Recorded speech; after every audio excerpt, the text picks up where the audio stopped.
से भारतवर्ष के आन बान और शान भारत के राष्ट्रीय झंडे तिरंगे को नमन करते हुए, भारत एक अति विभिन्नताओं वाला देश है। हर एक जाति धर्म संप्रदाय के लोगों को अपने में समेट करके एक समान न्याय प्रदान करने वाले भारतीय संविधान को नमन करता हूं।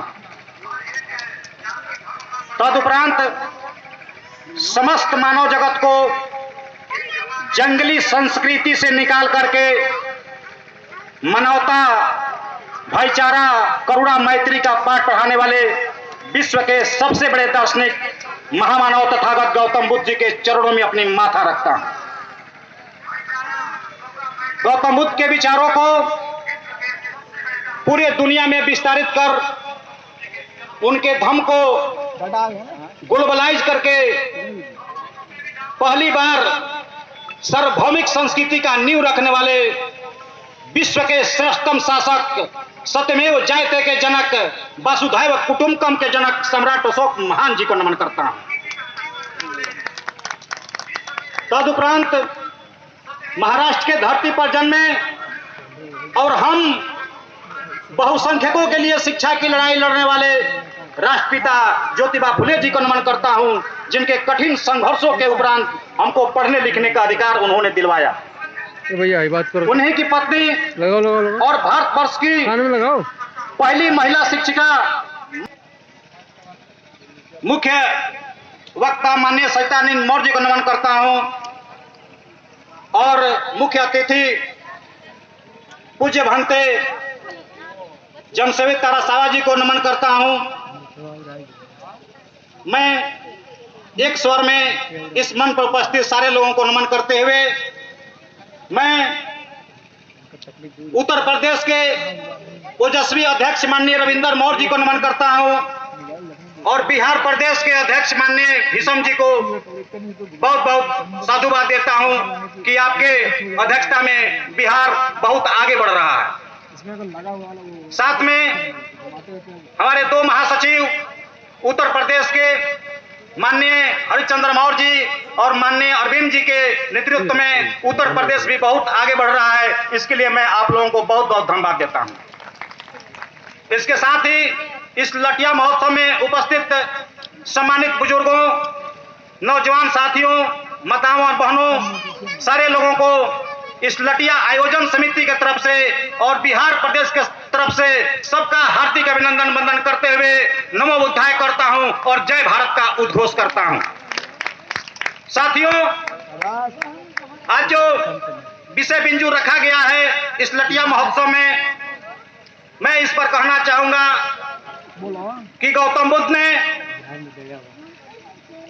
जब बिहार के धरती बोध गया में जब उनको ज्ञान प्राप्त हुआ तो उन्होंने हमें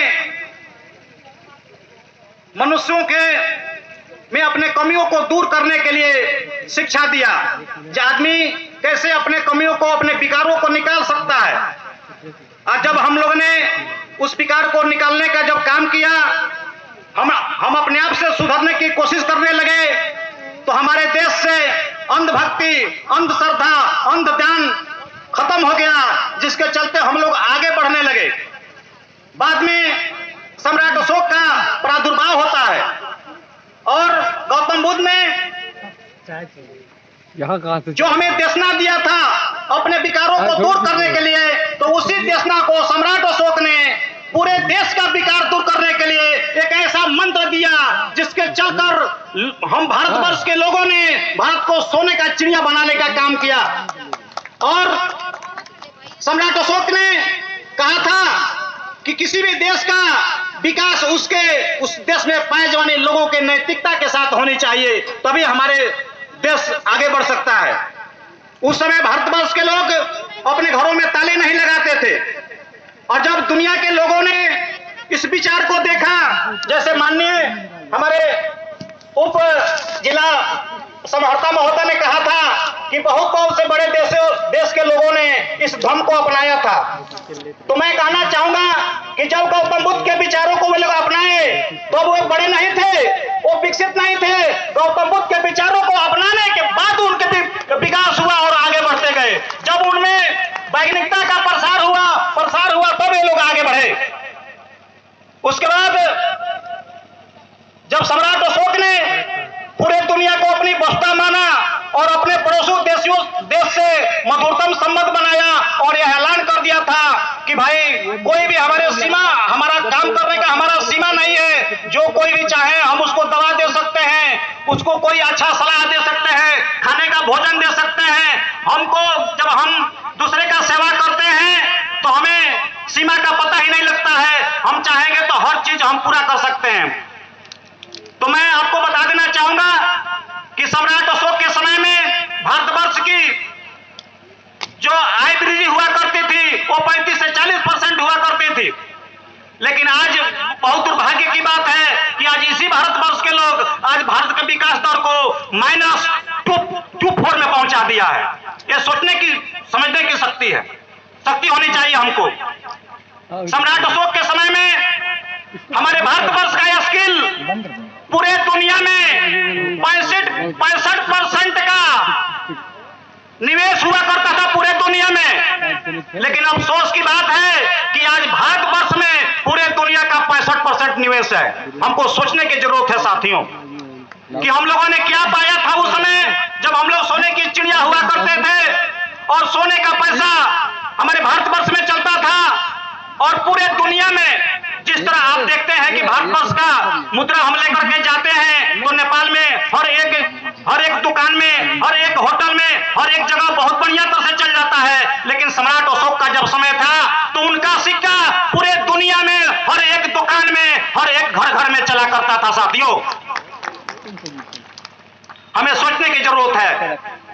देश की आजादी के बाद एक ऐसे शख्स का प्रादुर्भाव हुआ जिसको भारत लेनिन कहा जाता है। जगदेव बाबू ने देखा कि देश आजादी के बाद लोग चाहते थे कि सारे लोगों का विकास होगा, लेकिन नहीं हो रहा था। कुछ चंद लोग, अगर मान लीजिए विकसित इस देश को हम अगर भारत मान लें, इस शरीर को पूरा अगर हम भारत मान लें, अगर मेरा मूड़ी अगर इतना बड़ा हो जाए तो उसको हम विकास नहीं कहेंगे, उसे हम विकलांग कहेंगे। मेरा पैर अगर मोटा हो जाए तो उसे हम विकास नहीं कहेंगे, उसे हम विकलांगता कहेंगे, दिव्यांगता कहेंगे। और यही दे करके जगदेव बाबू ने विरोध किया था, क्रांति का ज्वाला किया था कि भाई ये हमारे भारतवर्ष का पहचान नहीं है। जब हम विकलांगता की तरफ जा रहे हैं, हम विकास की तरफ नहीं जा रहे हैं। हमको संपूर्ण विकास करना है तो मेरे शरीर को पूरा विकास होना चाहिए और एक साथ में होना चाहिए। इसी के लिए वो लड़ाई लड़ना चाहते थे। कुछ चंद लोगों ने उनके विचारों को अपना करके उनके दिए गए नारों को तरह से बदल करके शासन सत्ता में जाने का काम तो किया, लेकिन जाने के बाद उनके विचारों को आगे बढ़ाने का काम नहीं किया, जिसका नतीजा है कि आज वो शासन सत्ता में नहीं है। अगर जगदेव बाबू के विचारों को अगर हमेशा वृद्धि करते रह के अपने आचरण में ढाल लेते, उनके बताए पर रास्ते पर चलते, तो आज वो भी शासन सत्ता में होते और भारतवर्ष जो है, जो विकलांगता की तरफ जो आज जा रहा है, वो कहीं ना कहीं विकसित देश की तरफ जाता और सारे लोगों का सर्वांगीण विकास होता। इन्हीं चंद बातों के साथ मैं अपनी वाणी को विराम देना चाहूंगा। जय गौतम बुद्ध, जय सम्राट अशोक, जय भारत।